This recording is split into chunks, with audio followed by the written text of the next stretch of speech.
Good morning friends, કેમ છો? જય શ્રી કૃષ્ણ, જય માતાજી. ચેતન ગઢિયા બ્લોગમાં તમારું સ્વાગત છે. તો જો સવારના હજી તો 9:15 થયા છે અને હું ને કાવ્યા બધા રેડી થઈ ગયા છીએ.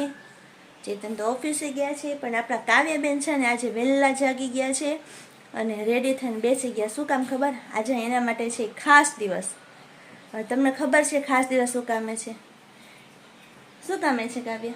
આજે મારા સ્કૂલમાં રિઝલ્ટ હા, આજે કાવ્યાનું 5th સ્ટાન્ડર્ડનું રિઝલ્ટ ડે છે. એટલે મારે કાવ્યાની અને પપ્પા અમે ત્રણેય છે ને રિઝલ્ટ લેવા માટે જવાના છે.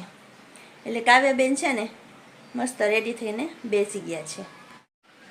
તો થઈ ગયા બેન રેડી એમ ને? તો શું આવશે રિઝલ્ટમાં?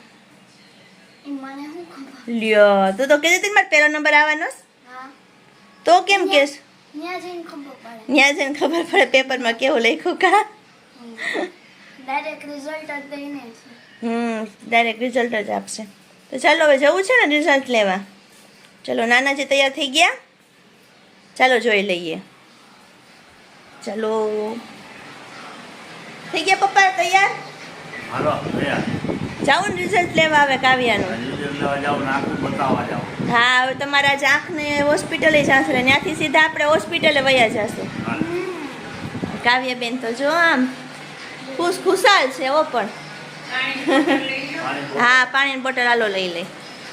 તો ચાલો હવે છે ને રિઝલ્ટ લઈ આવીને પછી અમારે હોસ્પિટલે પણ પપ્પાને આંખ બતાવવા માટે જવાનું છે. તો ત્યાંથી સીધા અમે હોસ્પિટલે જતા રહીશું. ચલો, પાણીની બોટલ ને બધું ફાઇલ ને બધું લઈ લઈએ અને સીધા સ્કૂલે જતા રહીએ. નીકળીએ છીએ તો થોડેક સુધી તો ચાલીને જશું કાવ્યા સ્કૂલ સુધી, અને પછી અમે રિક્ષા કરી લેશું, કારણ કે વચ્ચે તો મેળ પડે નહીં રિક્ષાનો, એટલા માટે. કાવ્યાન પપ્પા બે આગળ આગળ આવેલા જઈશ, હું પાછળ છું. કાવ્યાનો હરખ હોય ને આજે તો ભાઈ રિઝલ્ટ છે એટલે. નહીં કાવ્યા? પાછળ નથી જોતી. કાવ્યા બેનને સ્કૂલ નજીક આવી ગઈ છે અને પપ્પાને કહું છું કાંઈ સામે ઝાડ છે ને ત્યાં બેસે, કારણ કે 2 માળ ચડવા પડે. નહીં કાવ્યા? પોતે થાકી જઈશ એટલે પપ્પા ત્યાં બેસશે ત્યાં સુધીમાં અમે રિઝલ્ટ લઈ આવીને આવી જશો. હા, હારું હાલો, તમને બેસો.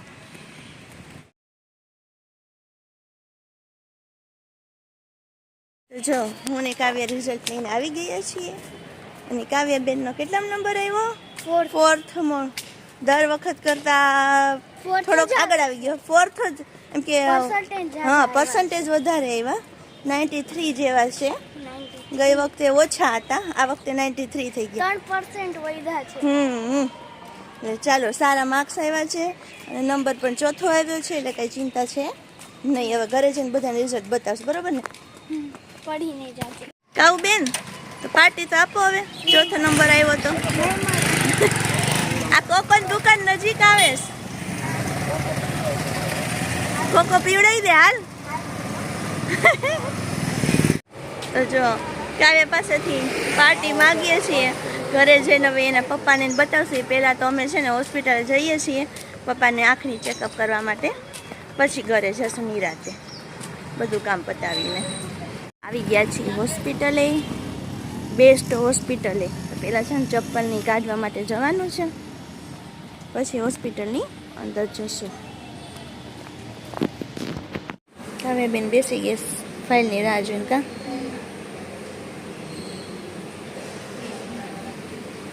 અહીંયા જૂનો કેસ કઢાવવાના હોય.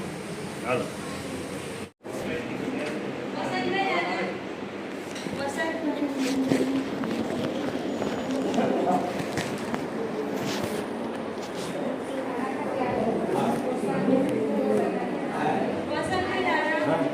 તો જો બપોરે પછી અમે છે ને દવાખાનેથી બતાવીને આવ્યા અને સીધા જમીન સૂઈ ગયા, કારણ કે અમે આવ્યા ને ત્યારે 1:30 વાગી ગયો તો.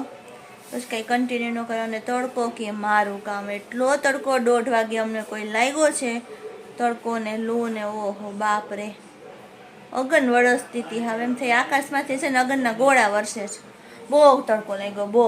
આવીને સીધું કુલર કરી જમીન સીધા સૂઈ જ ગયા. હવે જો બપોર પછી આપણે પાછું શરૂથી કન્ટિન્યુ કર્યું છે અને ચેતન પણ ઓફિસેથી આવી ગયા છીએ. તો હવે એને રિઝલ્ટ આપણે કહીએ કે કાવ્યનું શું રિઝલ્ટ આવ્યું, કારણ કે હજી અમે કોઈ સાથે વાત નથી કરી. ફોન આવ્યો હતો પણ ફોનમાં કંઈ કીધું નહોતું. હવે આપણે એને જણાવીએ કે કાવ્યબેનનું રિઝલ્ટ શું આવ્યું છે. તમે કાવ્યનું રિઝલ્ટ જોયું? 93% આવ્યા છે. નંબર ચોથો આવ્યો પણ ટકા 93 આવ્યા, એટલે પહેલા નંબરથી કાંઈ ઓછા ટકા નથી. પેલો જ કહેવાય, કારણ કે અમુક લોકો ચોરી કરીને પાસ થયા. ચોરી કરતા તો તમે કાવ્યનું રિઝલ્ટ જોયું? હા, જોયું. કેટલા ટકા આવ્યા? 93% આવ્યા. નંબર ભલે ચોથા આવ્યા પણ ટકા 93 આવ્યા છે. ભગવાન બધાની આત્માને શાંતિ આપે. જે પહેલગામમાં જે આ બધું આતંકીઓએ મારી નાખ્યા છે ને, 2 દિવસથી એના જ વિચારો આવ્યા કરે છે. એવું કે એમાં તો આપણો તો હાથ નથી કઈ કોઈનું થવાનું.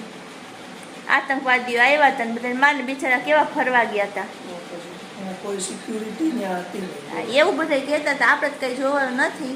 કાલે સમાચાર સાંભળી છે. હા, 2 હમણાં દીથી હું એ જ સાંભળું. એક તો આપણા અને સુરતના બધા લોકો ઓફિસરો, નેવી ઓફિસર ને ટૂંકમાં કર્મચારીઓ, ગવર્મેન્ટ કર્મચારીઓ નવા બધા જ હતા. એ તો ભાઈ સુરતના હતા, એ તો નવસારીનો જમાઈ હતો. આપણે ઓળખીતામાં નીકળાય તો. હા, ઈ એક આપણા ઓળખીતામાં છે. બોલો. આપણે સુરક્ષિત નથી, આની ઉપરથી એવું સાબિત થાય છે. તમારું દવાખાનાનું કામ પતી ગયું? દવાખાનાનું પતી ગયું. શું કીધું ડોક્ટરે? એમાં રિપોર્ટમાં કાંઈ નહીં. નોર્મલ છે. નોર્મલ છે રિપોર્ટ. બાબા ટિકિટ નોર્મલ નથી થતી, એનું શું કરવું? આ કાવ્યાબેન જો રાહ જોઈને બેઠીશ. કાવ્યાને જુનાગઢ જાઉં ના ના એ રે કા, ટિકિટ confirm. પણ ટિકિટ કન્ફર્મ નથી થતા. હવે એનું શું કરવું? વેઇટિંગ આવે છે ને વેઇટિંગમાં કન્ફર્મ નથી થતું. હા, હવે આ શું કરશું? વેકેશન નડી ગયું. કાવ્યા, વેકેશન નડે શું કરશું? મારો વેકેશન નંબર બીજા આવું છે તઈ. હવે પછી પાછું ત્યાંથી જુનાગઢથી ફોન આવે છે કે આંતરરાષ્ટ્રીય સફાઈ દિવસ છે 1 તારીખે. તો ત્યાં સુધી તમારે એક મંદિરને સાફ કરવાનું. આપણે તો મંદિર છે જ. પણ ટિકિટ મળે તો ત્યાં અમે જુનાગઢ મંદિર સાફ કરવા જઈએ ને. એ વાત સાચી, ટિકિટ મળે તો જાવ ને. મગર અમારું ખોડિયાર મંદિર તો છે જ. હા, યાદનું કા. હા.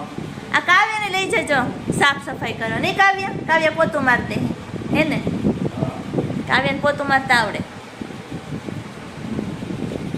તો ટિકિટ મળતી નથી, જુનાગઢ જાઉં છું. કાવ્યાબેન રેડી થઈને થેલા ભરીને બેઠા છે પણ ટિકિટ કન્ફર્મ નથી થતી. તો હજી 1-2 દિવસ વહી જાય, ટિકિટ હવે કન્ફર્મ અમારે થાય ને ત્યાં. તત્કાલમાં જો થાય. હા, તત્કાલમાં નાખશે, તત્કાલમાં થઈ જશે તો એમ જશે. નહીં તો કંઈક વિચારશું આગળ બીજું શું કરવું એમ. કાયમ તત્કાલ જ જોવા. રોજ તત્કાલ જોયા કરો નહીં.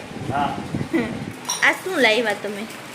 આ બધા નાસ્તા પાણી, બધાને ભૂખ લાગી ગઈ. આપણે કાવ્યને ચોથો નંબર એને ખુશાલીમાં દાબેલી ખવડાવે છે. કાવ્ય તરફથી છે. આમ જો માં પેકિંગ થાય છે. મારામાં બે શું કયો? જો આ પેકિંગ. હા, એ અહીંયા છે ને પેકિંગ પપ્પાનું ચાલુ છે. પપ્પાને કથામાં જાણું છે. કઈ જગ્યાએ કથામાં જાણું? યોગી ચોક. સુરતમાં યોગી ચોક. જે કોઈ મિત્રોને જવું હોય કથા સાંભળવા જઈ શકે છે, બરોબર ને? અને અહીંયા જો મહિન્દ્રસ દાબેલી ઉપર દાબેલી. ઓહો હો, આટલી બધી કાવ્ય તું ખાઈ જઈશ? બે કીધી. 2 મને આ મમ્મીની ને તમારી ટોટલ બધાની હાથ લીધી, જેને જેમ ખાવું એમ 7 લીધી. બરાબર. પપ્પાને તો બિસ્કિટ, એને તો કઈ ખવાય નહીં એવું. મંડો ખાવા. હાલો બધાય દાબેલી. હાલો ચટણી જોશે? ચટણી સારું, ચાલો. તો જો મિત્રો નાસ્તા પાણી કરી અને અગાશે પવન ખાવા આવી ગયા નહીં. અને પપ્પા જો એનું રોજની રૂટીન કરે છે, ચાલવાનું. એનો રોજનો નિયમ છે 6:30 પછી અડધી કલાક પોણી કલાક અગાસીમાં ચાલવાનું. જુનાગઢ હોય ને તો ત્યાં ધાબા ઉપર ચાલે, બાકી અહીંયા અગાસીમાં આટા મારી લે.